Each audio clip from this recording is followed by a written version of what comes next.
Welcome to a Foxy Tech Tips tutorial on logging out of the Prime Video app on mobile. If you find this video helpful, please consider subscribing to my channel and liking the video. Open up the Prime Video app, then from the home screen tap on My Stuff in the bottom right corner.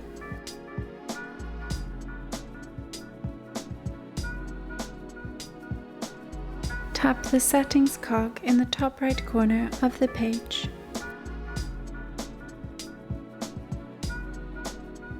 Scroll down the settings and tap where it says Signed in as and then your name.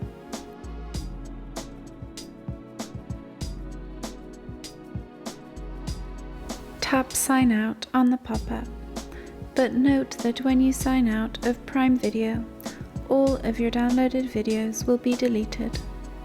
You will now be signed out of Prime Video. And that draws an end to this tutorial. Please like the video if you found it helpful and subscribe to Foxy Tech Tips for more tips and tricks.